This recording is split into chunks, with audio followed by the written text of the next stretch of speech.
because it felt good momentarily. And the consequences are, if you look at Bernie Madoff, you read a little bit about him, that he lived one of the most miserable lives that anybody could ever live. Yes, he had a lot of money. But it's surprising to me how many times me, the big advocate of materialistic capitalism, not really, but of capitalism, has to remind you that it's not all about money. It's not. You can have lots of money and be incredibly miserable. Many, many, many people who have lots of money are incredibly miserable. Bernie Madoff was incredibly miserable because he was lying to everybody he met, all his closest friends, his family. The money he had, he never earned. So he never got a sense of self-esteem as a consequence of it. He never got a sense of achievement for having that money. It was just money he stole, the money he lied about, so there was no satisfaction about it. And every night when he fell asleep, he didn't know if he was going to get caught. It's a pyramid scheme. Pyramid schemes always fail. You always get caught, just a question of when. But even if he'd never gotten caught, ever, he still would have fallen asleep every night thinking he would get caught the next day and fearing that.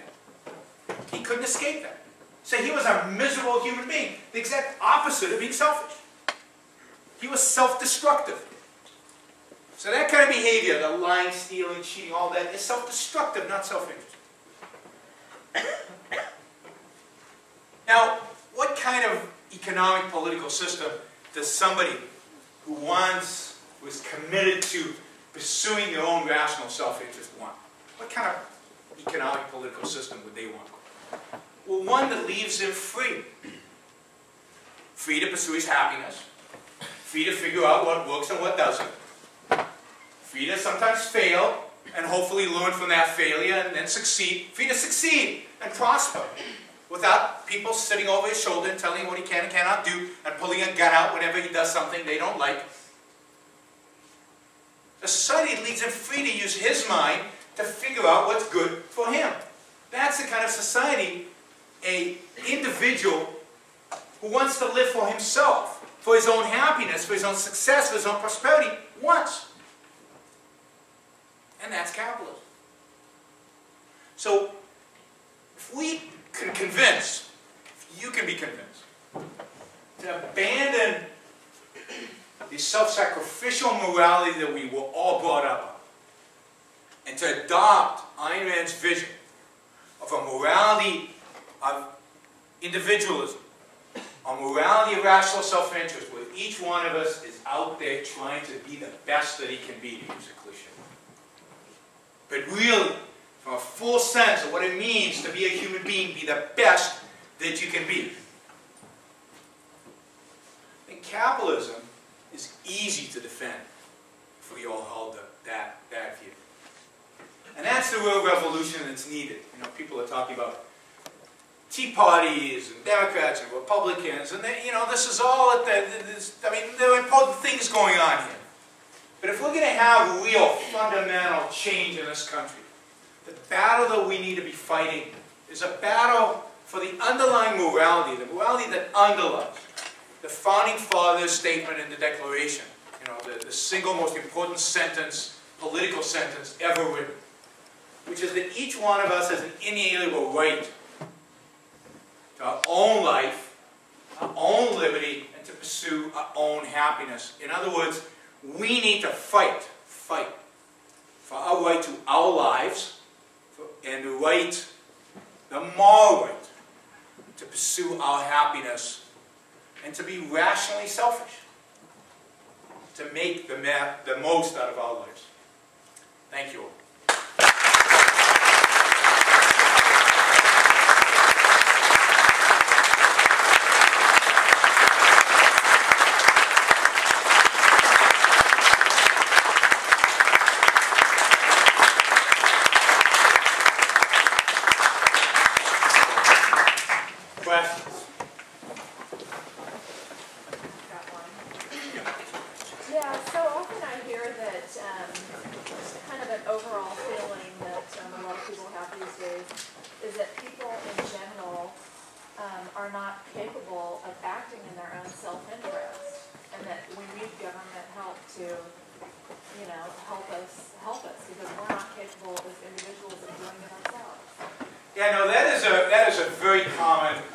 idea today. And the idea is that we're just not capable. We're too stupid to take care of ourselves. To put it bluntly. That we don't have the capacity to make decisions for ourselves. And therefore we need the smart people in Washington to decide all these things for us. And this administration in particular is a strong advocate of this position. And one of Obama's chief advisors is a guy named Cass Sunstein, who's a professor from the University of Chicago. And Cass Sunstein wrote a book with Thaler, I think, Robert Thaler, called Nudge. And the book Nudge basically says exactly this. Says, look, we see over and over again that people don't make good decisions for themselves. By what standard? Big question mark. But, you know, this is the thesis of the book. We don't make good decisions. And what we need is, you know, we don't want to use force. We don't want to force them to do stuff they don't want to do. We just want to nudge them. Right? That's the why it's nudge. We just want to help them see the light. Now, this is really the argument of every dictatorship ever. That every dictatorship comes about, you know, to tell us, and it's always, you know, people. Well, the culture believes abstractly in a morality of selflessness.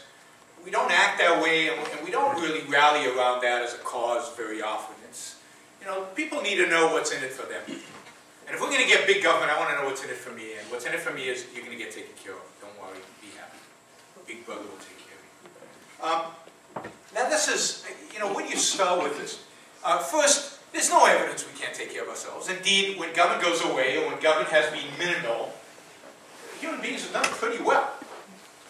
Indeed, if you look at economic growth, or if you look at the ability to create jobs and to bring in immigrants and to so-called take care of them all, you know, this country did a lot better 100 years ago than it does today, when it had almost no regulations of business. Millions of people came into this country and they found jobs. Not because the government provided them with any jobs, because they found jobs. Because jobs were being created. Because people were free to create jobs. Entrepreneurs were creating new businesses.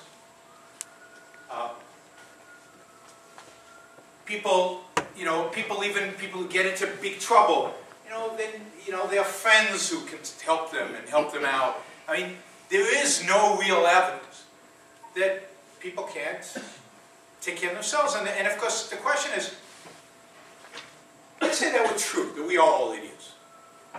Who the hell are they? By what standard?